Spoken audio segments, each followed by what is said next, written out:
ছবিটা ভাঙলেন কেন আপনি? আমি ইচ্ছে করে তো ভাঙি নাই। এই পুরো বাড়িতে আমার মায়ের একটা চিহ্ন তো আর বাকি রাখলেন না আপনারা। তুমি তোমার মায়ের সঙ্গে এভাবে কথা বলছো কেন? মা? কে মা? ওনাকে বলে দিয়েন যারে তারে এনে আমার মায়ের জায়গায় বসাই দিলেই সে আমার মা হয়ে যাবে। এতদিন সবকিছু আমি সহ্য করেছি, মেনে নিয়েছি। সামান্য একটা ভুলের জন্য এতটা বছর এরকম করা কোনো মানেই হয় না। ওনাকে বলে দিয়েন এটা কোনো সামান্য ভুল ছিল না।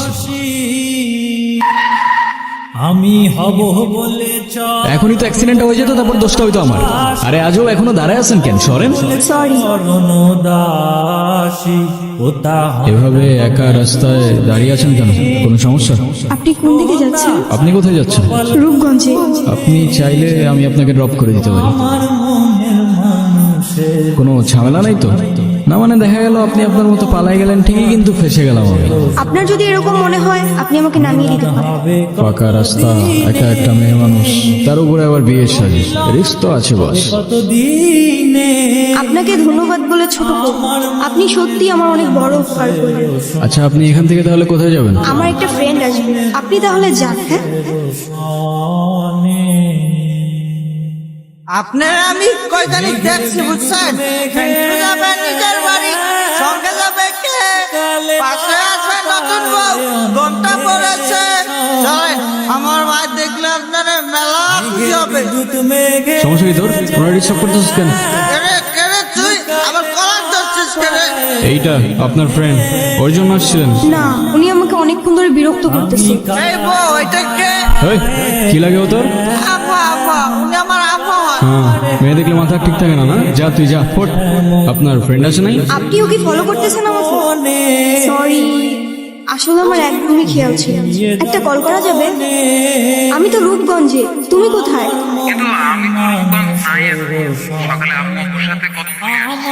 তোমাকে না কালকে বললাম আমি রূপগঞ্জে আসতেছি। মিলন হবে কত দিনে,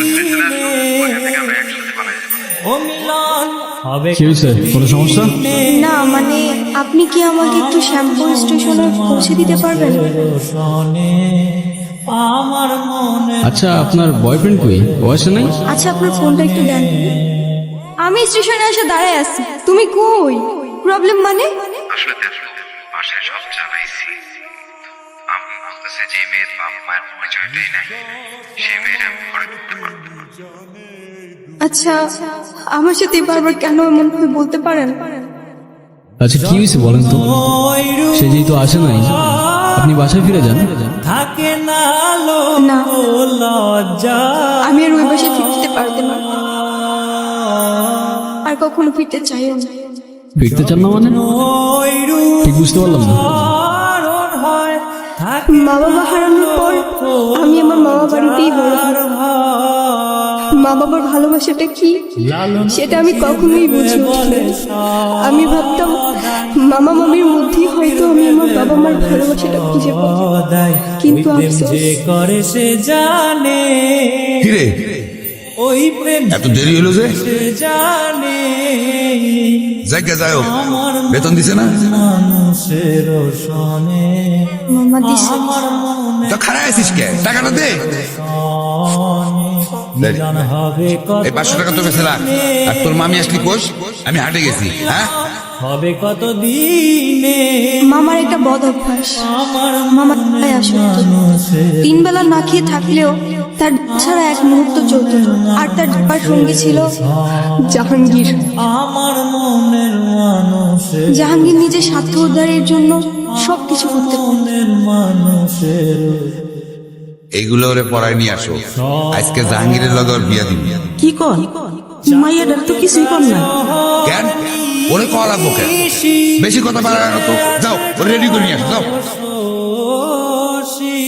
তোরে না একটা পুলায় ভালোবাসে, আমি হব বলে চরণ এই নে কল দে, ওই পুলাটারে কল দে, কল দিয়া পুলাটার সাথে পালায় আসা।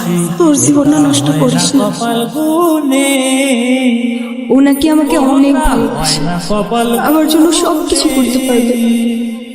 আমার ওর কথাগুলো শুনলে মনে হতো পৃথিবীতে অন্তত কেউ একজন আছে যে আমাকে সত্যিকারের ভালোবাসে। আর যখন কাঁধে দায়িত্বটা পড়লো, সেই ভালোবাসা জানালা দিয়ে পালাই গেল, তাই তো?